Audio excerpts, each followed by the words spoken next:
When people look back on the 2010s, no discussion of the music of the era would be complete without explicit mention to the impact and influence of Frank Ocean. Despite limited output, his music remains both genre-defining and genre-bending, saturated with a trademarked moody ambiance and emotional richness. You've listened to his music with your ears, maybe some of you with your hearts.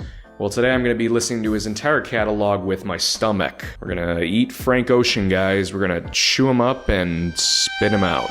Today we're going to be searching through Frank Ocean lyrics. We're going to be looking for anything that's a reference to food or specific ingredients so that I can make a recipe with them. And if you're interested in some of the specifics around this challenge in a little bit more detail, I'll flash them up on screen in just a moment for you to pause, or you can look for more information in the actual description of the video. Showtime! This will be just like all the other artists I've already done on this channel so far, but unlike those guys with decade-spanning careers and extreme lyrical density to their actual songs and albums, we're really only dealing with around 2 albums today. Is this even possible? What's up, guys? Good evening and shit. It's like 10:49 p.m. I've been a big fan of Mr. Ocean since my high school days, with his music oftentimes serving as the backtrack to a classic post-9 p.m. yearning session. He really makes that kind of music that makes you want to stare into a waning sunset and confront your own internal emotional landscape.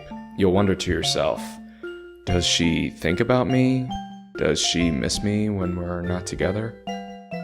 No, she doesn't. It's fucking over. From his early involvement with Tyler the Creator and Odd Future, to dropping his debut breakout mixtape Nostalgia Ultra, to even being featured on Kanye West and Jay-Z's Watch the Throne, Frank really opened the 2010s with a flurry of musical accomplishments, all leading into his debut studio album, Channel Orange. The album's title is directly inspired by Frank's synesthetic association of the color orange with the summer that he fell in love, as well as the motif of television sounds being heard throughout several songs and interludes, referring to the listener or even Frank himself surfing through an emotional spectrum like television channels. That's what people originally thought until leaked text messages in 2015 actually revealed that the entire album is a tribute piece to the Annoying Orange YouTube channel.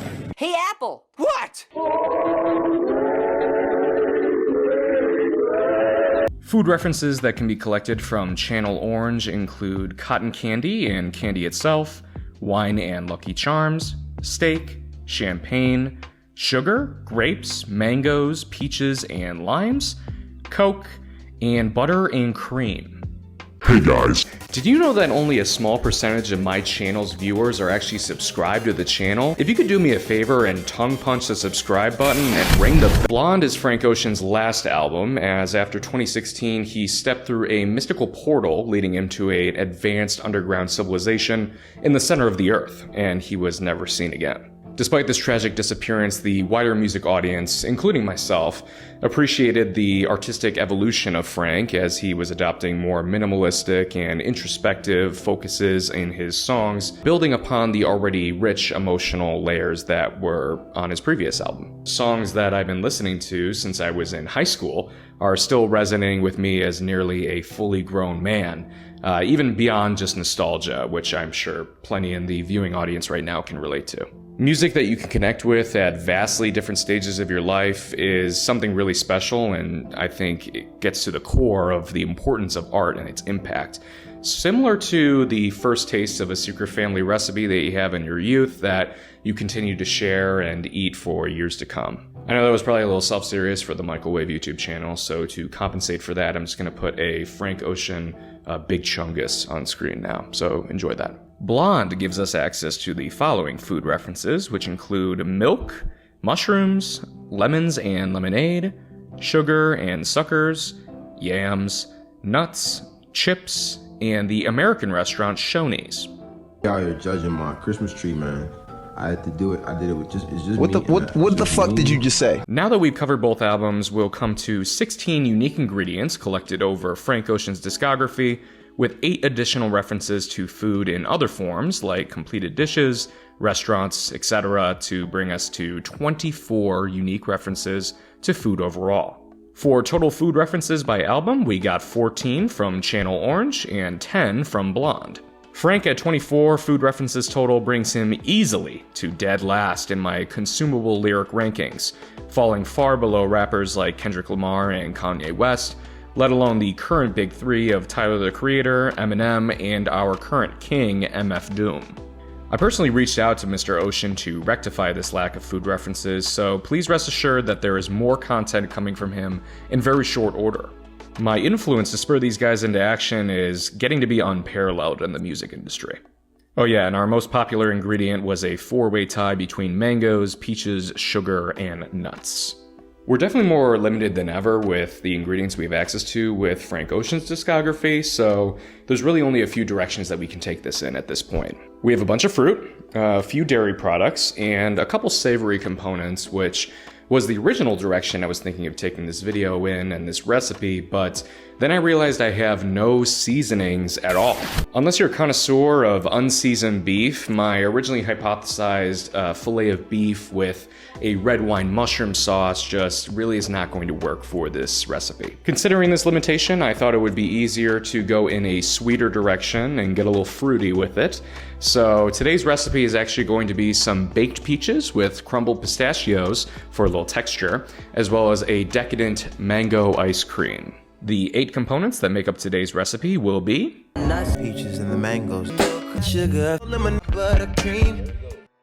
Seeing as our wonderful ice cream will require a day's worth of freezing in advance, we'll start our overall recipe by formulating those components. We'll start by cutting our fresh mango into some more manageable chunks and adding some lemon juice for brightness. This preparation would have sufficed if we were making sorbet, but my Neanderthal caveman mind quickly realized that the texture would have suffered if I had just added our cream, whole milk, and sugar on top of this. So I decided it was time to go full Texas Chainsaw Massacre on the mango chunks with my immersion blender, as it's a rare opportunity I get to deploy it, and we need a little bit of a smoother texture. Unfortunately, I am not Leatherface or a fruit ninja, so my ability to butcher the fruit with my handheld food chainsaw didn't really work, and I had to transfer them to a blender, which kinda sucks because then I have to clean the blender afterwards. I deposited my mango puree into the freezing chamber, adding our sugar, heavy cream, and whole milk, before realizing I had a little too much mango puree, so I said fuck it, and I made another batch, combining all the additional ice cream components, and then playing Donkey Kong Jungle Beat with my containers.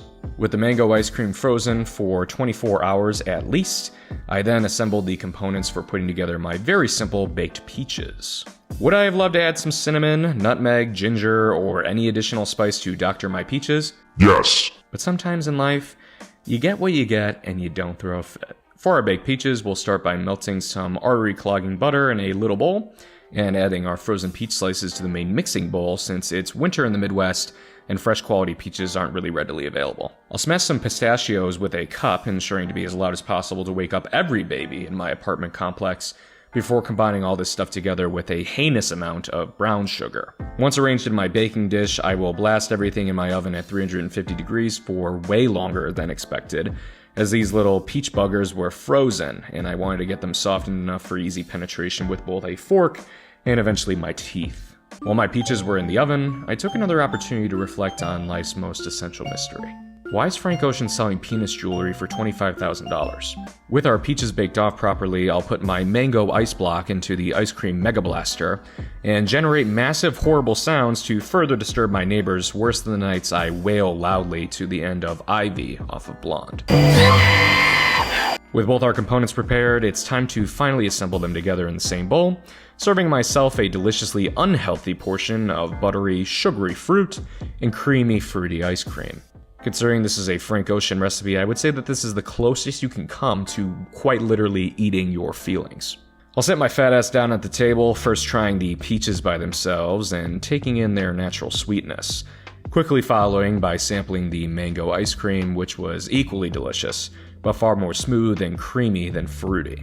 In combination together, they excelled in a very orange-colored and sugary flavor profile, leading me to furrow my brow, shake my head, and spread a big smile across my face. After taking a break to mew, I firmly concluded that this combo was pretty great, but obviously missing some spice to the peaches and perhaps some vanilla to the ice cream as well. If I were telling you to recreate this, I would just add those spices in and try and actually make it when you have access to fresh peaches. But for me, this was a pleasant taste of summer love in the middle of winter. 8 out of 10. As always, please let me know in the comments who you think would be a great addition to this series. I greatly appreciate you watching to the end. It's very supportive of the channel. I love you. Mwah. Thought that I was dreaming when you said you love me. Nah.